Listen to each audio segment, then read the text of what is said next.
Hello, welcome to Human Tech, a podcast about the intersection between humans and technology. My name is Guthrie. I'm here with Susan. Hello, Susan. Hello. This is a U day. A U day? As in the Yeah, letter U? no, YOU. YOU. A me day. A U day, yes, Because I picked a topic because you that, picked the topic. and you think I know a lot about, or at least you think I know more about this topic than you do. Well, we had done. We have one more installment in our sort of series, which was the sort of the Web 3.0 being actually Um, secure. We're gonna do yeah. that maybe next time, and we're gonna take a break, collect our thoughts, and we want to do something a little more, UXy. Since The I thing think you always call it UX nerdy.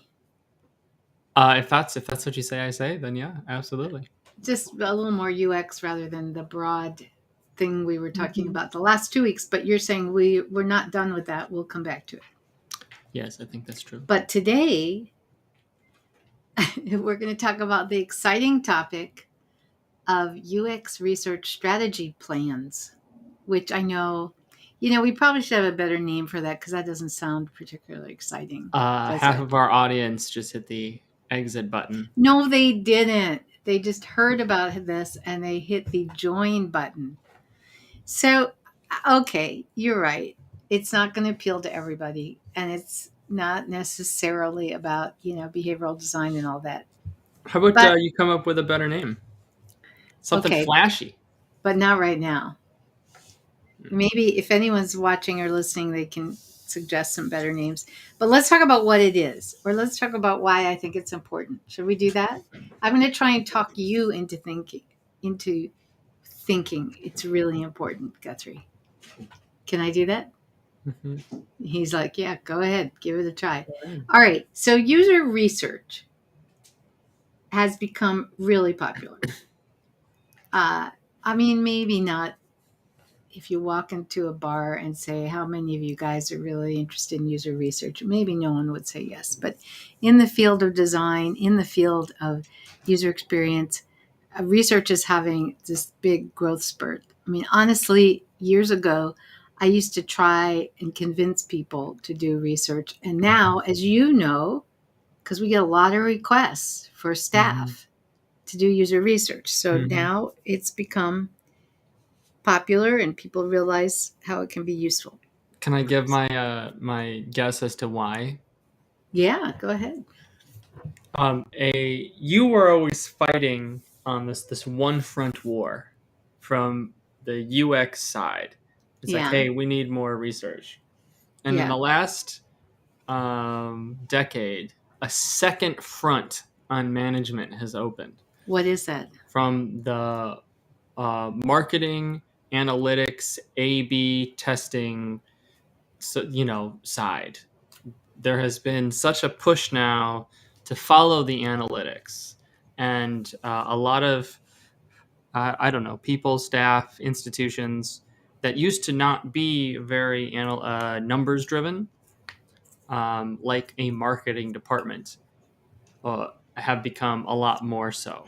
Okay, I'm going to argue a little bit with you, but I do think you're on the But hold right on, hold track. on. So What? I'm not saying that they're arguing for the same type of research, Yeah, I know. I right? But know. that push, like, hey, let's do more research. That because of that second front, then when you say, hey, research is really important, that it's something that, oh yeah, it is, It because resonates. it resonates, and then all of a sudden they're like, hey, we should be doing this kind of research, which is different than market research, and it's different than A/B testing, and like, oh, that's Yeah, kind of cool. yeah, yeah. But that's my I guess.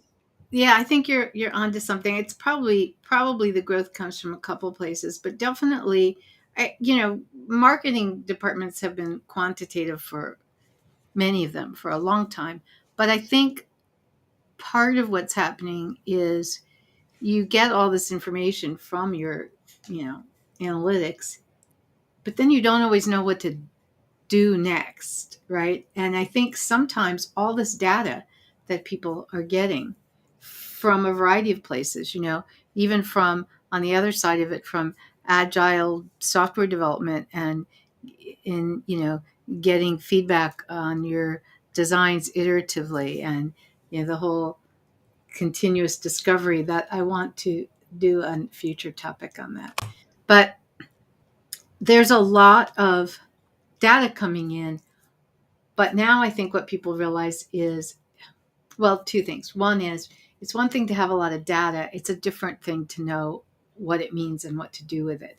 And so sometimes when you get data in and it's shining a light on places that need adjustment, but you don't always know what to do. And user research is all about, wait a minute, here are the questions we have.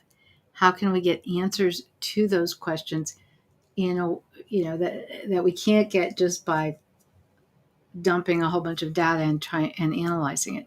So I think that's one reason. And the type of user research that is going on and people are requesting is really very diverse. Sometimes it's very simple. We want to get feedback on our existing product. We want to get feedback on a prototype of our product from our target audience.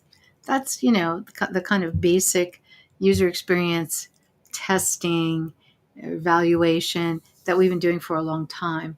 But what has been coming up more and more is, wait a minute, do we really understand the process that our target audience goes through now? Or do we really understand the process they want to go through? There's just a richness of other questions that are coming up. And I think also there's something about the changes in methodology, whether that be agile or design thinking or lean. There's a lot of, underlying a lot of the popular current methodologies is the idea that you ask questions and you get answers to the questions as quickly as you can. If you're asking questions, guess what? There's some kind of research you're doing. So it's a great point, Guthrie, why this growth, and maybe we can explore that also in a later podcast episode. But let's talk right now about, okay, you work in an organization and the request for user research is growing. There's a lot of research that people want to do. And sometimes, often, what happens is you now have competing priorities, right? And either you as an individual, you've got, these 5 user research projects you're supposed to work on, or maybe you're a manager of that group and there's 20 requests for user research and you have to decide, what can we do, what should we do, what takes top priority. How do you get a handle on the universe of user research? Because what I'm seeing with our clients, Guthrie, is that there are more requests within these organizations than they can handle. So in a given time frame, whether that's 3 months or 6 months, a year or 5 years, there's more need and requests for all kinds of different types of UX or user research. And you can't do it all, or you can't do it all to the same level of detail. And so how are you going to make decisions? How are you going to decide which projects to do, or which projects, whenever you're looking at user research, you can do it. We were working this week on a proposal. So it's like, okay, well, we can do this much user research, or we can do that much user research. And by the way, little inside baseball, you know what the defining criteria is for how much research to do? Time and money. Time and budget. Yeah, that's always Time, what it but is. yeah, time, And budget, budget, staff. resources. Yeah. Right. But, and you can scale research. So you can have a question, what is the current process that our target audience uses right now to do this task? And that's your question, and that's what you want to do your research on. Okay, you can do that at a high level, you can do that really in depth. You can talk to 5 users, or you can talk to 100 users, and it's all scalable, which is useful. But it means you've got to have a big picture of all the research, so you can decide right now, for this particular piece of research, we're going to do the medium size or the small size or the large size based on our resources, our time, and our budget. So that's what I think a user research strategy plan helps you with. It helps you step back for a second and reflect on all the research you've got going or should have going.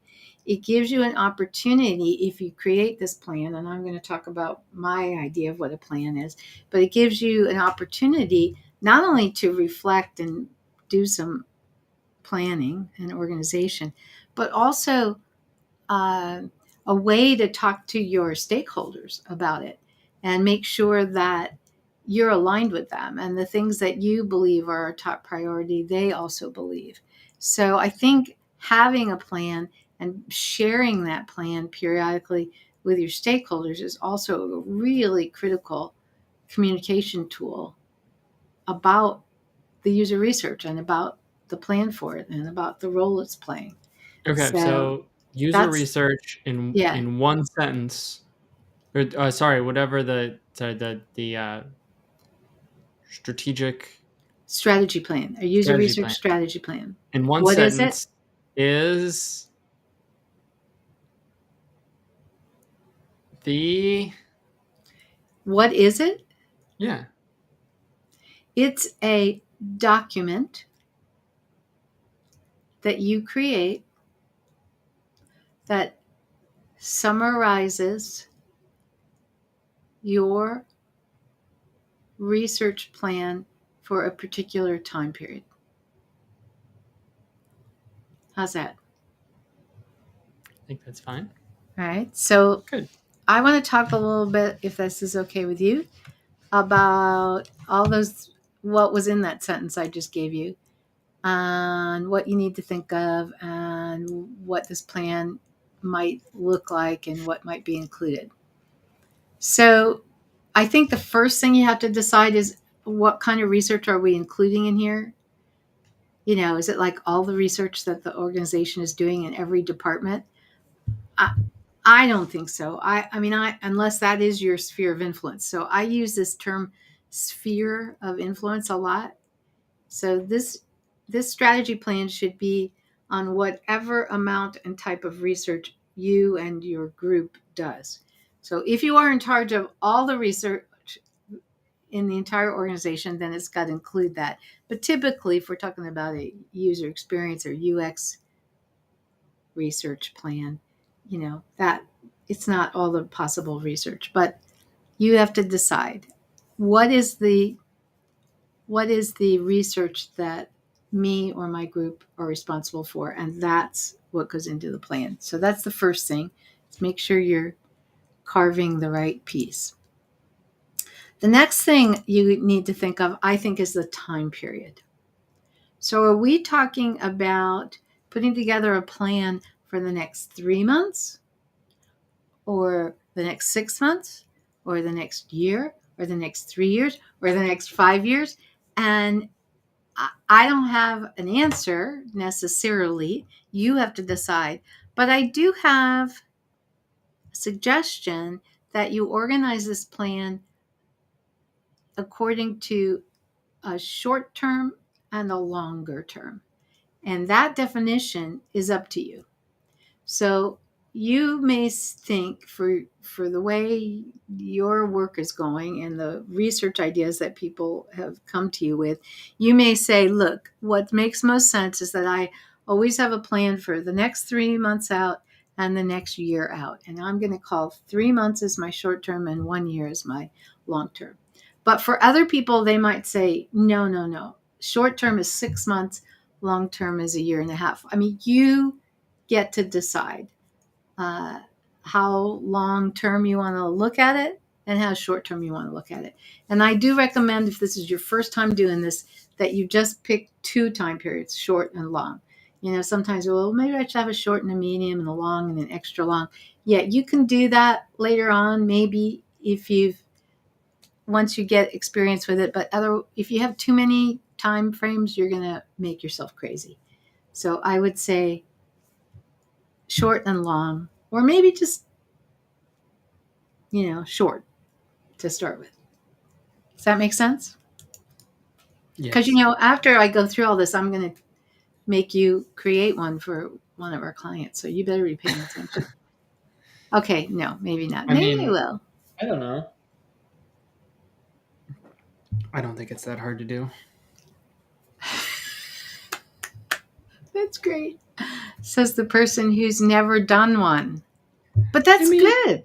That's good if you feel that way, because then you're saying that what I'm suggesting people do not be that hard. The thing is, Guthrie, I I think I've done, you're right. I I've think done you're enough right. research. It kind of like you don't really know what the one thing is gonna be that leads to the crucial insight. So if you just do some, I figure you'll get 80% of the way there. Yeah, this But is like, Guthrie's 80% and A minus versus. Hey, we need to do a podcast. Have we done a podcast I think episode? like 4 years ago, maybe. Oh, okay. Well, maybe we can update that on Guthrie's You keep going. I will. A I'll minus versus A plus idea. It's a great idea. Okay. So we know we're going to have maybe a short term and a long term part, our research plan. We're going to have the short term and we're going to have the long term. So now let's talk about, when you asked me for a definition, I said it was a document. So what kind of document? And, I don't care. It could be a spreadsheet. It can be a Word document. It can be a table in a Miro board. It can be, a handwritten. You choose. It can be diagrams, whatever you're comfortable with. Whatever, I would say, just pick a method of documenting that you are comfortable with. I'm going to tell you all the things that need to go in it, and you decide how you want to do this. I really don't care. I've seen it all those ways. It works just fine. By the way, I would refer everyone to episode 37. For the A minus A plus? Yes. Okay, thank you, Guthrie. All right, so what should be in this plan? All right, this plan should have a list of projects for that specific time frame. So you might have two parts of the plan, the short term and the long term. So you have a list of projects for that time frame with the following information: a name of the project, a brief description of this research. So you might say evaluation of the uh, uh, um, uh, I'm trying to think of an example. All I can think of is examples with our clients, and I don't want to give away any client information. Evaluation of the new financial saving app. So that's the project. Brief description. The financial saving app has been out for 3 months, and we want to evaluate and get feedback from our target audience. So we have a project name, we have a brief description, estimated time to complete. Well, I think we'd better have this done by June 15th. Resources. We're going to use internal UX team researchers, and we've got these two people slotted. Or it does, we don't know yet, but we know we're going to use two internal people. Or this one, we're going to have to bring in some help from the team W. No, okay, or from whomever, okay? And then who is the key stakeholder for this project that we're going to be working with? All right. So name, description, estimated completion, some ideas about resources, and the key stakeholder. I'm talking about like a few words on each of those.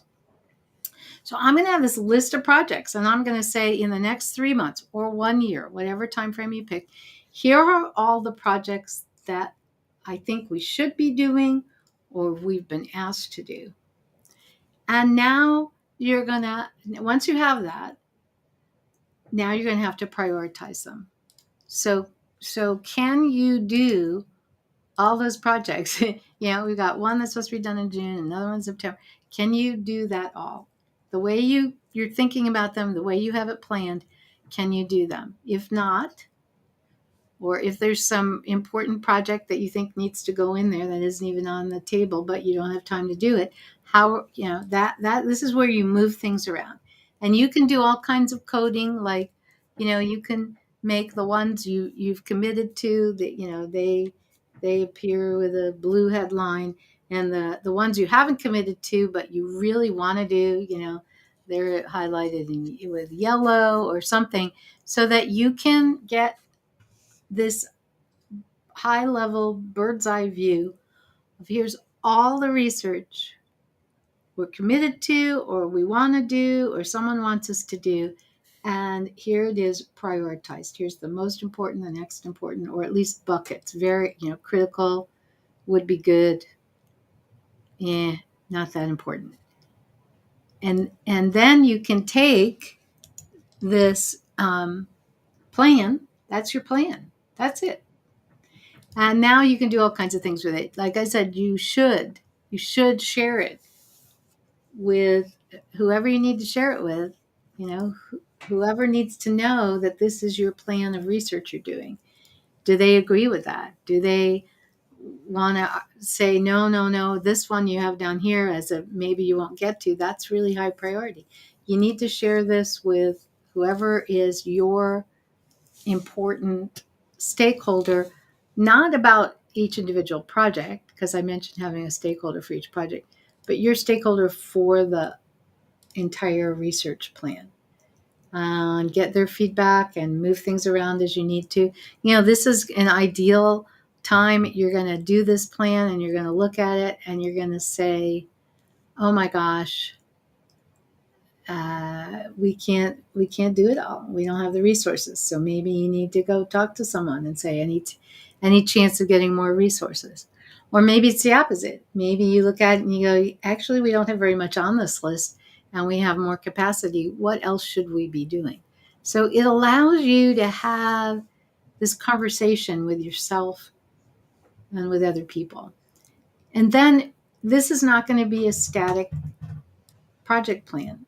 This is going to need to be updated. New information comes in, and this, we got, somebody says we have to do this project, so now we're going to have to move these other ones around. So at any moment, you should have a pretty good handle on what the short-term and long-term plan is for research and how you need to move things around.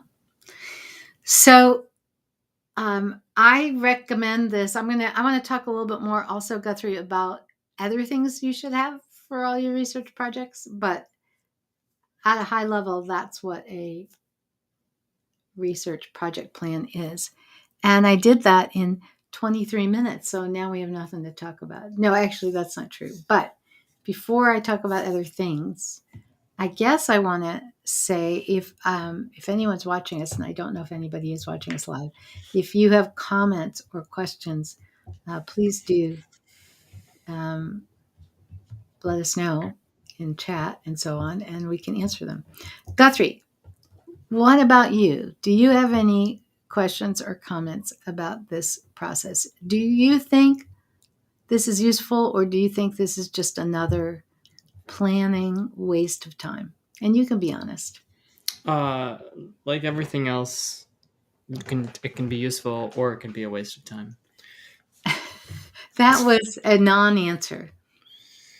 Well, it does lead. So my question is, who are the stakeholders that need to be involved in the plan? Yeah, it's a good question. Okay. If you are the CEO of the company and you're doing the plan, maybe there aren't other stakeholders. Maybe all you have to do is go to your minions below you and say, I have put together this plan, go do it. But most of us are not in that situation. And there is somebody that is responsible for providing resources, or there's somebody that has some say in, let's say you're a one person user research department. Like, there aren't resources, there's just you, and you do all of it. There's probably someone you report to that is interested, whether deeply or mildly, about how you are spending your time. And so maybe it's your supervisor, maybe it's your manager, whoever that person is, I would call them a stakeholder, because you want to share with them what you're planning on prioritizing and spending your time doing, and making sure that they are in agreement with that. So there's at least that level.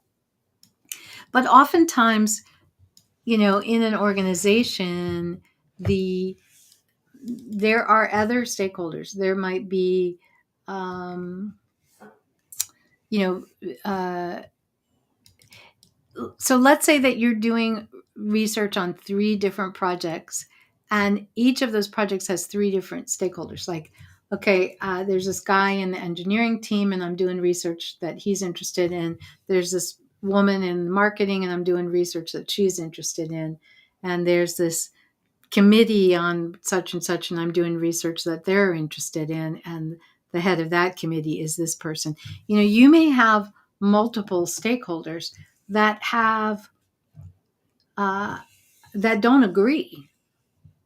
Usually what they agree on is their project is the most important. So now you have 3 or 4 people who think their project is the most important. So those are stakeholders, and you may need to bring that group together if you feel, I can't do all this research, or you may need someone above all those people is your stakeholder, and you're going to make that person help you decide on priority. Does that answer your question at all? Mm-hmm. Sure. And in addition to stakeholders and sharing this with stakeholders, there are collaborators or other people that you might want to share this with, like your team or people who are going to be doing the research. They may or may not need to see the big picture. So that, I think, is up to you about how useful that'll be to show the big picture to some of the people who are doing the research. Any other question or comment? Probably not. Okay. So the other thing I wanted to talk about that's related, not exactly the same, is this thing I call the one-page research project plan. Or maybe I shouldn't use the word plan both. Let's call it the one-page research project brief. That's always a fancy term, brief, right? And so every project that's in this strategy plan should have its own one-page brief. And this is the name of the project, the purpose of the project, the time to complete, the type of research you're planning on doing. Like, this is interviewing, this is a diary study, this is a prototype evaluation. This is a journey map, whatever type of research it is and the approach you're taking. So the name of the project, the purpose of the project, expected time to complete, the type of research it is, the deliverables that you're going to come up with. This is one page, so it's got to be really short. The objectives, like, why are we doing this? Very high level steps to complete the project, and who your collaborators on it are, and your stakeholders. That would be a one-page project plan. And every project should have a brief.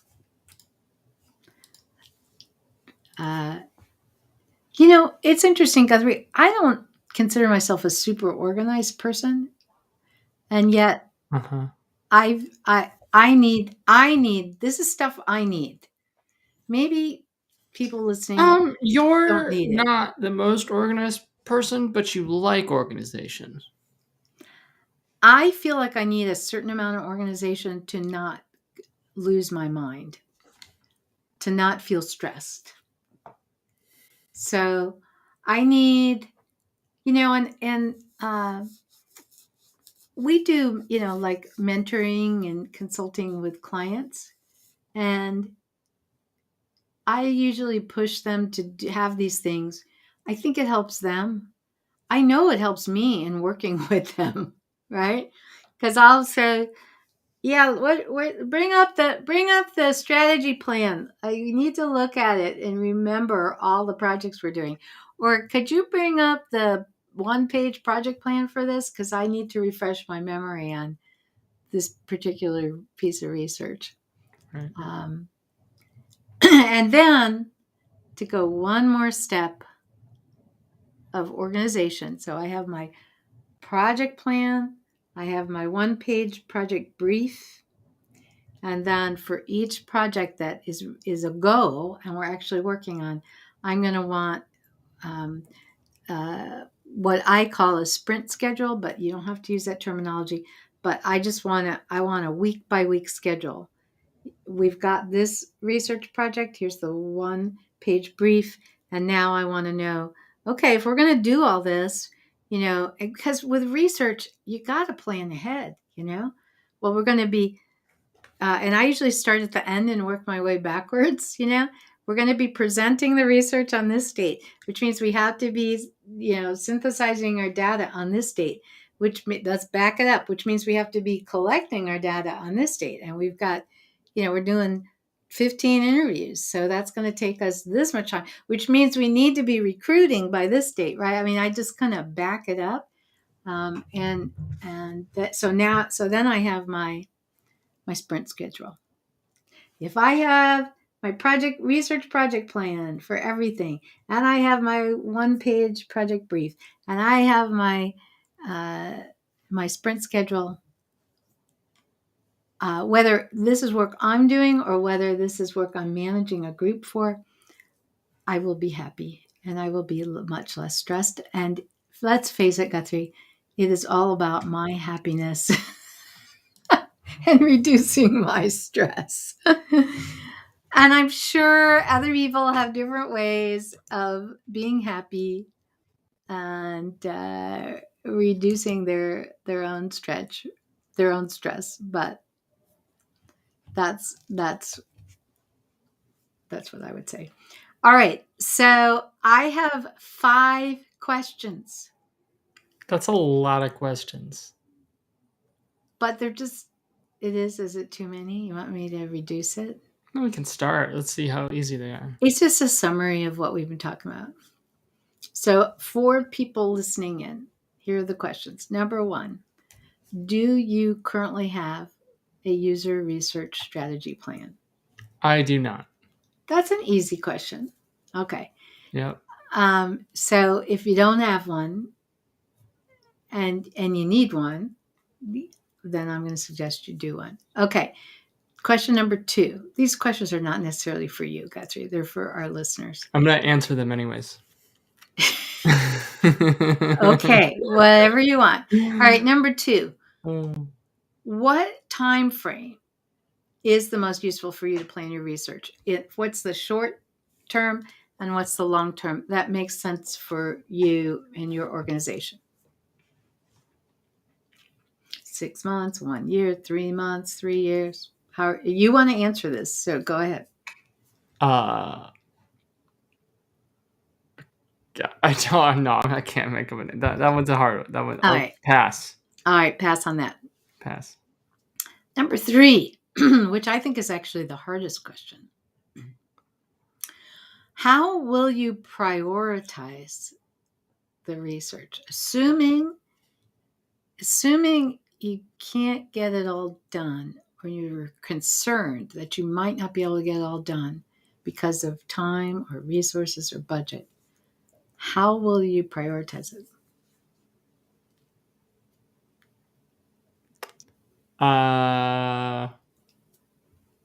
whatever the dev team wants. Okay. There we go. That's a made-up answer. That's okay, but I think I am the dev team. Yeah, well, but I That's think the joke. but I think that's valid actually. That's valid. Yeah. No, and I think you have to decide. I'm going to Yep. prioritize it based on what I think is important. No, I'm going to prioritize it based on what my supervisor thinks is important. No, I'm going to prioritize it based on what I mean, you gotta. I think it's useful to think about that. Yeah. Okay. For sure. Okay. Number 4, and that was the hardest one. Oh, The easy. 5 questions. Easy. Yeah. These are good questions. You like you these? you are a professor. I didn't know if they were going to be hard.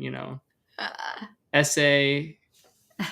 3-hour prompt. These are short essay, we would call them, or maybe fill in the blank. Okay. Number 4. Who do you need to? Who's your key stakeholder, or who are the stakeholders that you need to get buy-in on the plan from? Yeah. That's important that you decide that. And then do you want to try answering that or not? You. I'm your key stakeholder. Yep.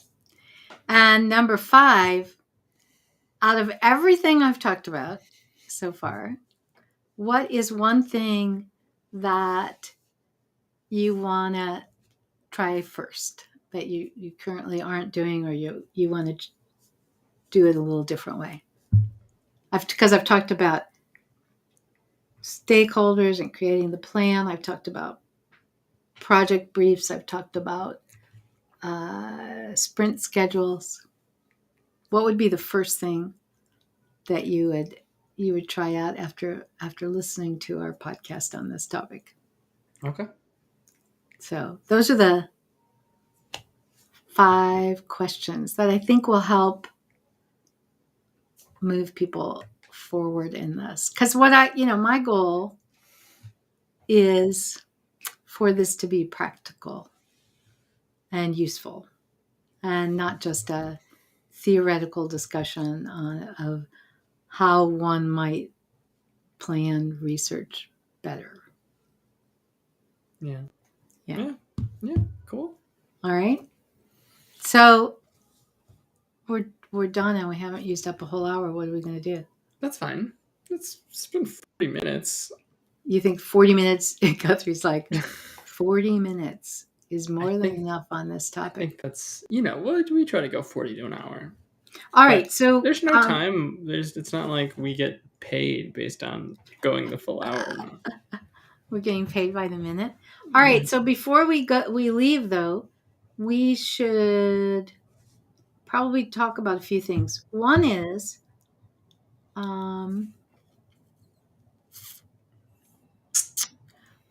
if you're interested in things like this, which I consider to be in the realm of UX strategy, we